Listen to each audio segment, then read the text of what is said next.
영국 매체 풋볼 365는 올 시즌 프리미어리그에서 슈팅 기회를 가장 많이 만들어낸 10명을 선정했는데요. 여기에 토트넘의 두 선수가 언급되었습니다. 우선 손흥민은 90분당 5.82개를 만들어내는 활약으로 전체 5위를 기록했는데요. 또 다른 선수는 바로 메디슨입니다. 그는 90분당 슈팅 기회를 6.68개를 만들어내며 순위 1위를 차지했습니다. 메디슨은 이번 이적 시즌에 프리미어리그에서 가장 잘 영입한 선수로 꼽히고 있는데요.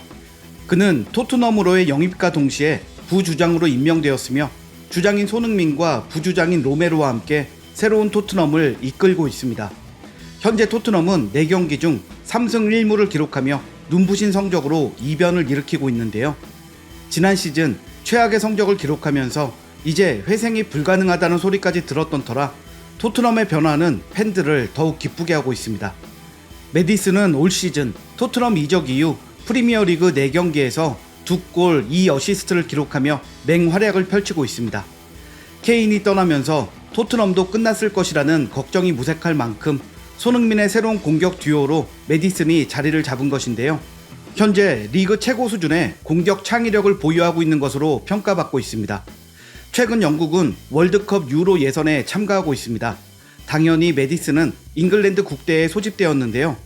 함께 소집된 해리 케인과 함께 경기에 참여하면서 현재 프리미어리그에서 가장 화제의 선수답게 그에 대한 기대 역시 대단히 높았습니다.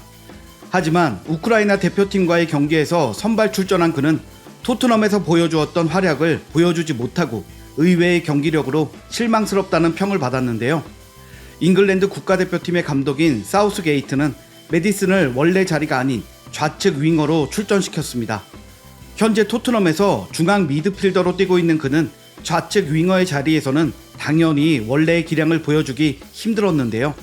아마 본인 스스로가 가장 답답했을 듯합니다. 분명 토트넘에서 뛸 당시 손흥민과 좋은 호흡을 보인 터라 잉글랜드 팀에서 케인을 만났을 때 더 큰 시너지를 보여줄 것이라고 기대하는 사람들이 있었습니다. 케인은 스트라이커로서 영국 역사상 가장 뛰어난 최정상급 선수로 평가받고 있으니 말이죠. 하지만 의외로 이 둘의 호흡은 전혀 맞지 않았는데요. 메디슨의 경기 스타일은 빠르고 역동적입니다. 손흥민 역시 빠르고 열성적이며 스스로 부지런히 뛰면서 공간을 만들어내는 선수로 이 둘이 만났을 때 기대 이상의 결과를 나타낸 것입니다. 하지만 케인은 상대적으로 느린 편이며 자신의 존재감을 과시하며 공간을 차지하는 타입으로 공을 차지하기 위해 다른 선수들의 공간을 거침없이 점령하며 동료 선수들이 있다고 해도 상관하지 않고 공을 가져가 버리는 스타일입니다. 메디슨과는 전혀 맞지 않는 선수인 것이죠. 이브닝 스탠다드의 분석에 따르면 메디슨은 경기 초반에는 좋은 모습을 보였지만 케인이 공을 잡기 위해 움직이면서 서로 움직임이 겹쳤고 이 부분에서 문제가 발생했다라며 메디슨은 토트넘에서 보여준 영향력을 뽐내지 못했고 전반전 거친 반칙을 범해 옐로 카드를 받는 등 실망스러운 모습만 보였다라고 평가했습니다. 잉글랜드 대표팀은 워낙 스쿼드가 좋기 때문에 한번 경기에 나왔을 때 많은 것을 보여줘야 합니다. 좋지 않은 모습을 보여줬을 때 다음 출전 기회가 없을 수도 있기 때문인데요.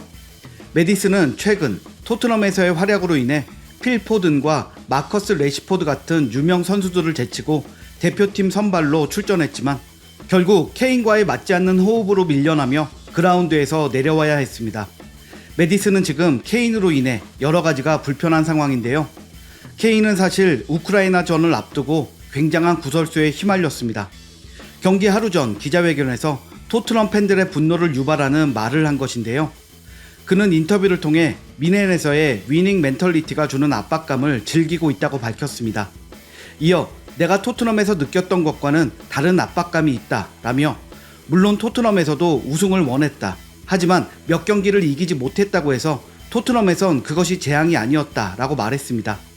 이어 미넨에서는 매 경기를 이겨야 한다. 우린 첫 2경기를 4대0, 3대1로 이겼지만 여전히 플레이 방식에 만족하지 않는다. 그것이 세계 최고의 클럽 중 하나가 되는 방식 중 하나다. 이것이 내가 이적하기를 원했던 이유 중 하나다 라는 인터뷰를 했습니다. 모든 축구팀은 승리를 위해 최선을 다하고 경기에 임하는데요. 그의 이 같은 인터뷰는 손흥민을 포함해 그동안 승리를 위해 함께 뛰었던 다른 선수들까지도 모두 무시하는 발언이었으며 당연히 토트넘 팬들은 케인을 향해 그동안 참아왔던 분노를 터뜨렸습니다. 우승까지 한 발자국만 남겨둔 상황에 침묵한 건 케인이다. 케인, 너는 챔피언스 리그 결승전에 나왔고 또한 여러 번의 준결승과 결승전 그리고 리그 우승을 다퉜던 시즌도 있었다. 넌 우승할 기회가 여러 번 있었음에도 결승전에서 아무것도 보여주지 못했다. 너가 없어도 우승했을 미넨에서 너도 함께 우승해라. 지금의 당신을 만든 클럽을 비난하는 건 좋은 일이 아니다. 케인, 너는 지난 시즌 챔피언스 리그 8경기에서 페널티킥으로만 한 골을 넣었다. 심지어 히샬리송이 너보다 더 많은 골을 넣었다. 라며 케인을 조롱하기도 했습니다. 실제 케인이 토트넘에 있던 시절 3번의 결승전 기회에 3번 모두 선발로 출전했지만 0골 0도움을 기록했습니다. 월드클래스라는 별명에 맞지 않게 결승전 때 공격 포인트를 한 개도 기록하지 못했으면서 토트넘이 위닝 멘털리티가 부족하다고 말한 것은 충분히 토트넘 팬들을 화나게 할 만했는데요. 케인의 이 같은 인터뷰는 지금 토트넘으로 이적한 메디슨에게도 매우 불쾌한 발언이었습니다. 같은 국가대표팀의 동료가 뛰고 있는 팀이 이기려는 의지가 부족한 팀이라는 얘기이기 때문입니다. 그런데 이전에 이미 메디슨은 케인에 대한 자신의 생각을 밝힌 적이 있는데요. 해리 케인과 토트넘에 대해 묻는 질문에 제가 케인이 떠날 가능성이 없을 거라고 생각해서 토트넘에 오는 그런 순진한 생각은 안 해요. 저는 케인 때문에 토트넘에 온 것이 아닙니다. 물론 세계 최고의 9번 선수이며 그와 몇 번의 경기를 더 뛰었다면 좋았겠지만 토트넘에도 이미 훌륭한 선수들이 있습니다 라고 말하며 선을 그은 것인데요. 케인은 토트넘이 최악의 시즌을 보냈을 때에 토트넘을 떠났습니다.